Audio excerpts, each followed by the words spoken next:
Voilà, bonsoir.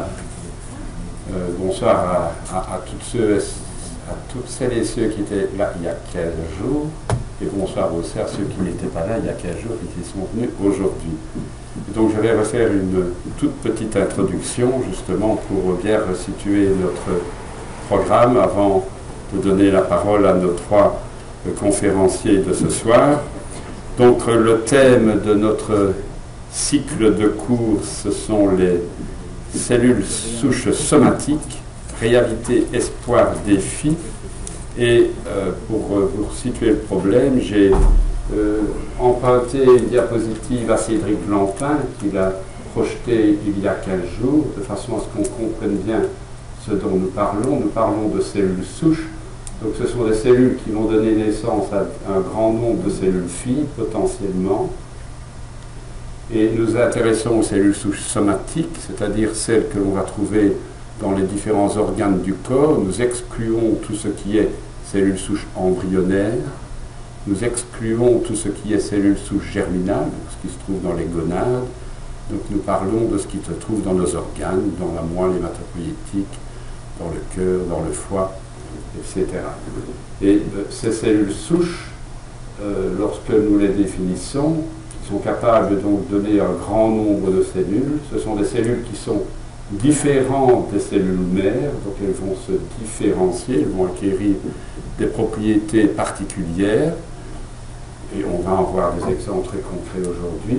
Et ce qui caractérise ces cellules souches multipotentielles somatiques, c'est que ce sont des cellules souches qui ont une capacité de s'auto-renouveler. Cela veut dire quoi?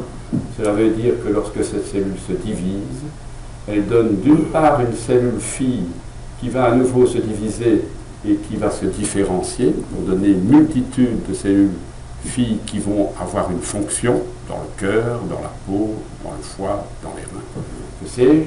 Mais par ailleurs, l'autre cellule fille, la deuxième cellule fille, la seconde cellule fille, est comparable à sa mère, et donc elle va ainsi perpétuer ce compartiment de cellules mères, de cellules souches, tout au long de la vie de l'individu. C'est une notion vraiment très importante si l'on veut bien entendu réfléchir à la fonction de ces cellules chez le sujet normal. Ce sont ces cellules qui vont assurer en permanence le maintien de nos organes, de tous nos organes, puisque bien entendu nos cellules vieillissent et elles s'usent au cours de leur fonctionnement habituel. Si on prend l'exemple de la peau dont a parlé Cédric Blampin il y a 15 jours, bien entendu, les cellules de l'épiderme, elles s'en vont spontanément, c'est pas très difficile à comprendre, c'est pas très scientifique, hein, ne serait-ce que par frottement. Il faut, par définition, qu'elles soient remplacées. Eh bien, c'est à partir de ces cellules et de ce processus de division cellulaire et de différenciation que ce phénomène se produit. Et donc, on a évoqué comme prototype, qui est le prototype le plus connu depuis le plus longtemps, la cellule souche hématopoïétique, qui se trouve essentiellement dans la moelle osseuse chez le sujet adulte et qui donne naissance à toutes les cellules sanguines. Et Yves Beguin a montré combien ces cellules sont aujourd'hui, pour un certain nombre de nos patients, des médicaments. C'est la fameuse greffe de cellules souches. Et Cédric Blampin, dans les exemples qu'il a repris, il a évoqué essentiellement ce qui se passe au niveau de la peau, et en particulier au niveau de l'épiderme.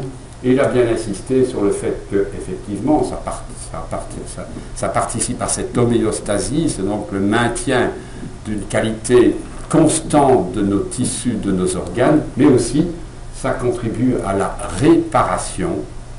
Et j'ai évoqué la greffe de cellules souches de hématopoïétique il y a un instant. Cédric Blampin a évoqué les greffes d'épiderme que l'on va fabriquer en culture de cellules, dans le cas par exemple des grands brûlés. Bien aujourd'hui, avec trois de nos conférenciers, nous allons envisager trois aspects nouveaux de cette capacité que ces cellules souches peuvent avoir d'aider à la régénération en cas de maladie.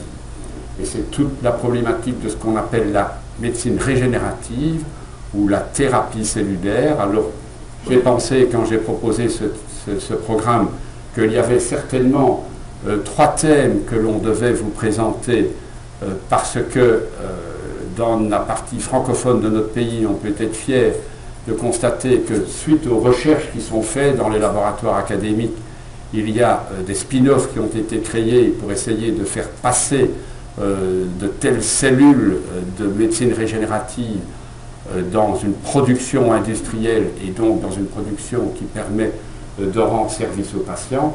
Et donc, 3 de nos collègues vont participer à cette présentation aujourd'hui. Valérie Guingy pour l'appareil locomoteur, Étienne Socal pour le foie et Jean-Louis Van Overstel pour le cœur.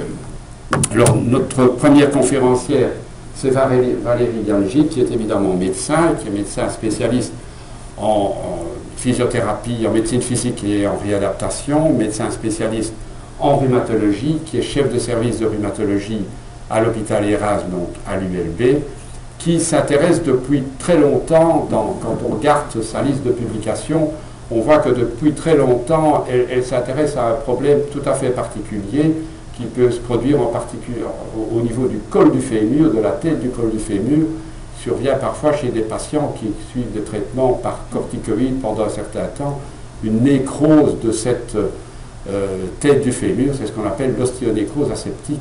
Et l'on voit que tout au long de son parcours, elle s'est intéressée à ça en se posant la question de savoir mais comment pourrait-on aider à réparer cela, parce que c'est un fameux handicap pour les patients. C'est vrai que l'on peut faire des prothèses de hanche, mais comment pourrait-on, par des processus biologiques, réparer cela? Et ça a amené Valérie Guingy à s'intéresser à la production de cellules qui pourraient réparer l'appareil, contribuer à la réparation de lésions dans l'appareil locomoteur. Et donc, je lui donne la parole immédiatement, et comme nous l'avons fait la fois dernière, nous aurons un exposé, et puis un jeu de questions-réponses, et ainsi de suite jusqu'à la fin de notre séance.